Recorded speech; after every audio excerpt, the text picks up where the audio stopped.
பின்பு நானாக இல்லையே.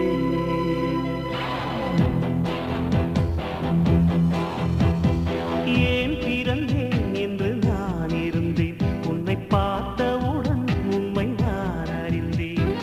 என் உயிரில் நீ பாதி என்று உன் கண்மணியில் நான் கண்டு கொண்டேன்.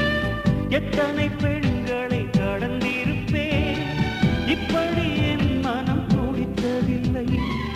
இமைகள் இரண்டையும் திருடிக் கொண்டு உறங்கச் சொல்வதில்